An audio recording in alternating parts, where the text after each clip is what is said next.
Olá e bem-vindos. Hoje vamos mergulhar de cabeça em um dos assuntos assim mais quentes do momento: inteligência artificial. Com certeza. A gente vai focar nos fundamentos, sabe? Na base de tudo, redes neurais e aprendizado de máquina. Isso. E para guiar a gente nessa conversa, temos aqui um material de estudo bem direto, quase um guia rápido para não se perder no jargão técnico. Um ótimo guia, por sinal. A nossa missão hoje é justamente essa, né? Tentar entender o que são essas tecnologias, como elas funcionam na prática e o que é essencial saber. E o mais interessante é que elas já estão por toda parte, né? Às vezes a gente nem percebe. Pois é. Tá no celular que a gente desbloqueia com o rosto, na plataforma de streaming que parece adivinhar o próximo filme que a gente quer ver. Nossa, nem me fale. E até em coisas muito sérias, como ajudar médicos em diagnósticos. O que eu acho ótimo nesse material é que ele foca nos tijolos, sabe? Nos conceitos básicos que fazem todo o resto fazer sentido. Excelente. Então vamos começar por aí, pelo primeiro tijolo. A ideia central que o material traz é que as redes neurais artificiais são inspiradas no cérebro humano. Uhum. É uma analogia poderosa, mas, na prática, como é que um programa de computador consegue imitar algo tão, mas tão complexo quanto o nosso cérebro? Essa é a grande questão. E a resposta começa de um jeito, assim, surpreendentemente simples, com uma única unidade: o neurônio artificial. Um só. Pensa nele como um porteiro de uma festa. Ok. Ele fica ali na entrada e várias informações, que são as entradas, tentam passar. Mas ele não decide sozinho. Ele ouve a opinião de vários seguranças, que são os pesos. Ah, os pesos. Isso. E a opinião de um segurança pode ter mais peso que a de outro, né? Depois de ouvir todo mundo, ele toma uma decisão final. Entra ou não entra, essa é a saída. É uma versão bem simplificada, claro. Entendi, o porteiro. Mas isso não parece simples demais. Usando o exemplo do filtro de spam que está no material, o sistema veria a palavra grátis e o porteiro já gritaria: spam! Mas e se for um e-mail do meu chefe falando da minha promoção que usou a palavra grátis em algum lugar? O sistema não pode ser enganado assim? Ótima pergunta. Porque você tocou no ponto central. Não é uma regra fixa tipo, viu grátis bloqueia. O pulo do gato está no aprendizado. No treinamento. Exato. Durante o treinamento, a rede olha, sei lá, dezenas de milhares de e-mails que humanos já marcaram como spam ou não. Uhum. Aí ela começa a perceber que a palavra grátis aparece muito mais em spams. Então o que ela faz? Aumenta o peso, a importância dessa palavra. Certo. Ao mesmo tempo, ela pode aprender que e-mails do seu chefe quase nunca são spam. Então ela dá um peso negativo para aquele remetente. A decisão final é uma combinação disso tudo. Ah, entendi. A palavra grátis puxa para um lado, o remetente chefe puxa para o outro. É esse balanço fino que é ajustado automaticamente que dá inteligência para o sistema. Ah, agora sim faz mais sentido. Não é uma regra, é um cálculo de probabilidades. Bom, então um neurônio resolve um problema simples, mas e os problemas complexos de verdade? Exato.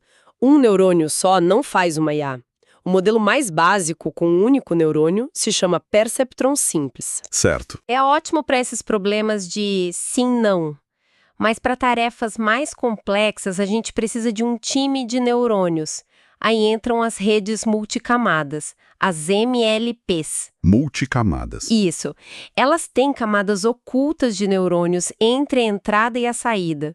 E cada camada aprende a reconhecer padrões cada vez mais complexos. Como assim? A primeira camada pode, por exemplo, identificar pixels. A segunda junta esses pixels para formar linhas. A terceira junta as linhas para formar formas. E assim por diante.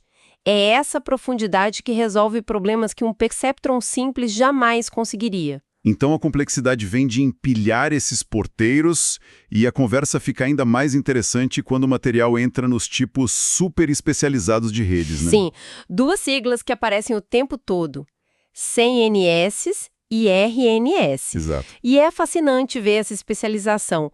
Vamos começar com as CNNs, as redes neurais convolucionais. Ok. Se as redes neurais se inspiram no cérebro, as CNNs se inspiram especificamente no nosso córtex visual. Elas são as especialistas em visão. Ah. Em vez de olhar uma imagem inteira de uma vez, elas usam pequenos filtros, tipo umas lupas, que varrem a imagem pedacinho por pedacinho, procurando características, uma borda, uma curva, um tom de cor. Então, é como um detetive procurando pistas específicas na cena do crime, em vez de olhar a foto inteira e ficar perdido. Exatamente. É a analogia perfeita. Uma camada de filtros procura linhas. A próxima camada pega esse resultado e procura por combinações de linhas, tipo cantos e círculos. Uhum. A camada seguinte combina isso para encontrar olhos, narizes, e assim vai, até que a rede consegue dizer: isso é um rosto de um gato. É por isso que elas dominam tudo que envolve imagem. Reconhecimento facial, carros autônomos. Isso, carros que identificam pedestres, placas. E o impacto vai além, né? Sim, eu li algo sobre o uso em medicina. Sem dúvida. Hoje existem CNNs treinadas para analisar exames de imagem, tipo ressonância, raio-x, e elas conseguem detectar tumores com uma precisão às vezes até superior à de radiologistas humanos. Nossa! É uma ferramenta de auxílio incrível. Elas não se cansam, não se distraem. Impressionante. Isso cobre o mundo das imagens.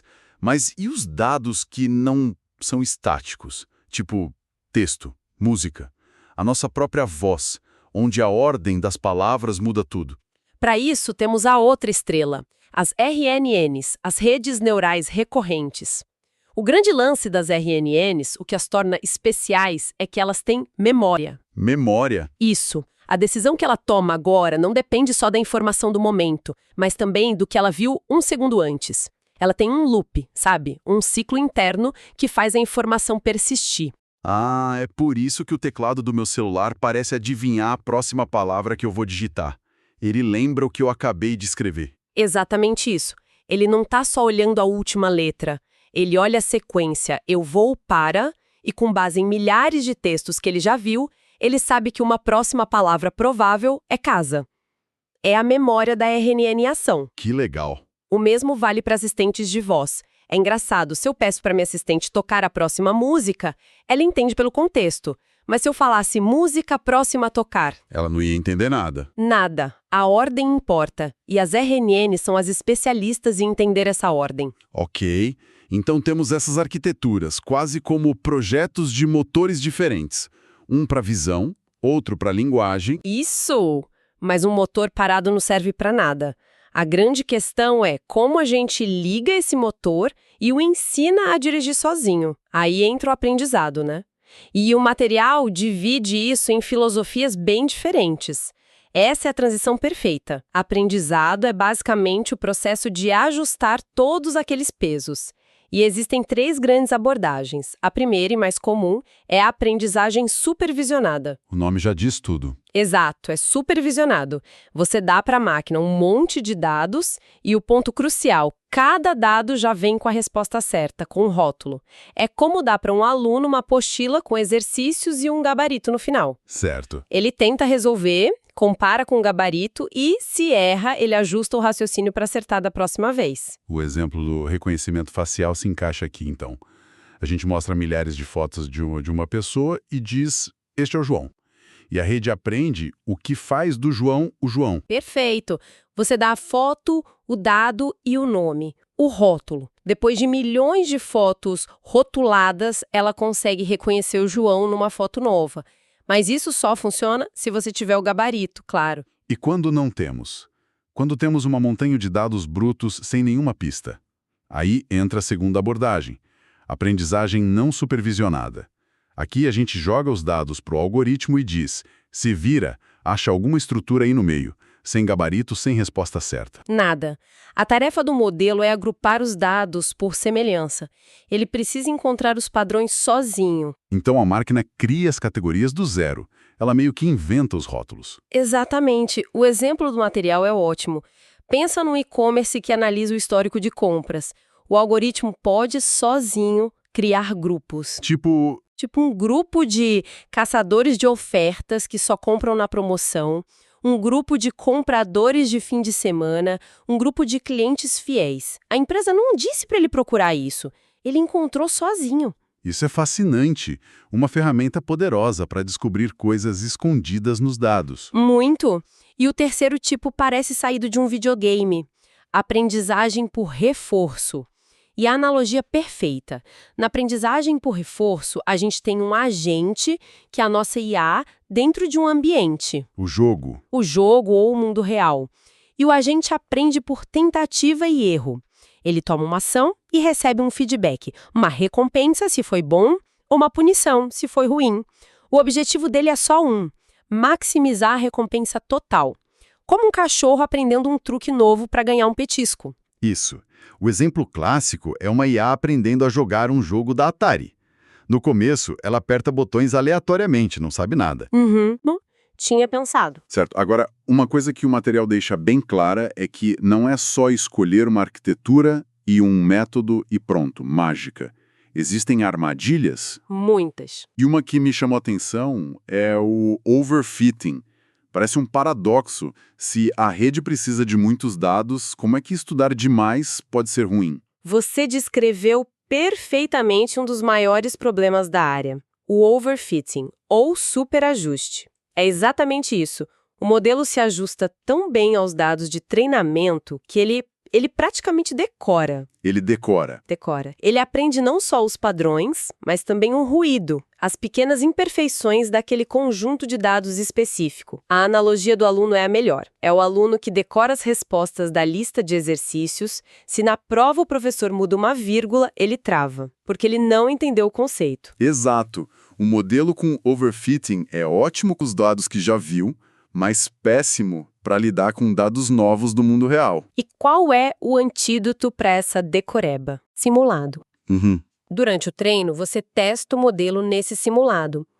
Se a nota dele no treino continua melhorando, mas começa a piorar no simulado, é um alerta vermelho. Sinal de que ele começou a decorar. Exato. É hora de parar o treino ou ajustar o modelo. Entendi.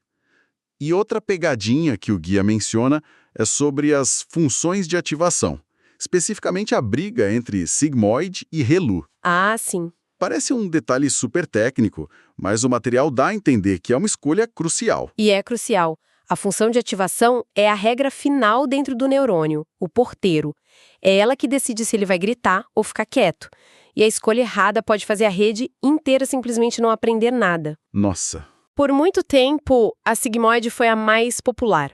Ela é ótima, porque espreme a saída para ficar entre 0 e 1. Perfeita para problemas de sim-não, como o filtro de spam, onde a saída é uma probabilidade. Mas o guia diz que hoje a ReLU é a rainha. Por quê? Porque a sigmoide tem um problema que quase matou o Deep Learning. Ela é lenta para aprender em redes com muitas camadas. E é aí que a ReLU entra, a unidade linear retificada. Isso. A regra dela é boba de tão simples. Se a entrada é negativa, a saída é 0. Se for positiva, a saída é a própria entrada. E essa simplicidade foi, assim, uma revolução. Uma revolução. Antes dela, treinar redes com muitas camadas era incrivelmente lento. A ReLU foi como trocar um motor a diesel por um motor a jato. De repente, o Deep Learning, o aprendizado com centenas de camadas, se tornou viável. Ela abriu as portas para tudo que a gente vê hoje. Então, não é que uma é melhor, mas a ReLU destravou o potencial para redes muito mais profundas. Exatamente. Ok, para ver se eu peguei a diferença. Uma das anotações aqui no material era uma pegadinha de certo ou errado. Dizia: em aprendizagem supervisionada, os dados de treinamento são fornecidos sem rotulação. Com base na nossa conversa, isso está completamente Errado. Sem dúvida nenhuma. Isso é a definição da aprendizagem não supervisionada. Na supervisionada, o rótulo, o gabarito, é a alma do negócio. É o tipo de confusão que esse guia quer evitar a todo custo. Faz todo sentido. Ufa, foi bastante coisa.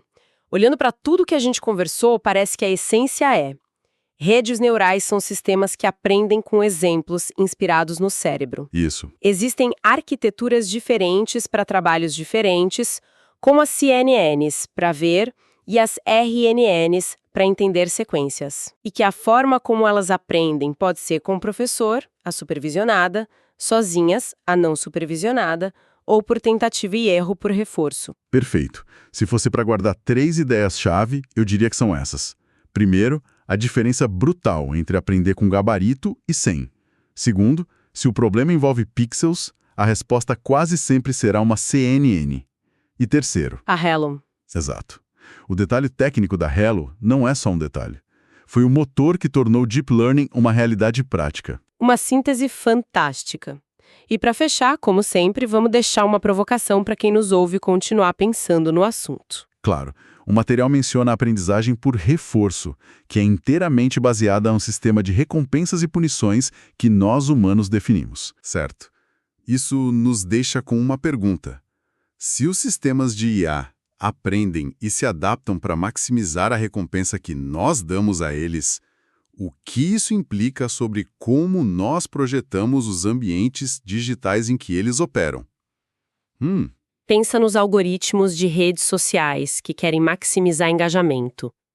Quem define o que é uma recompensa? E quais comportamentos, de forma intencional ou não, nós estamos incentivando essas inteligências a aprender e a promover em escala global?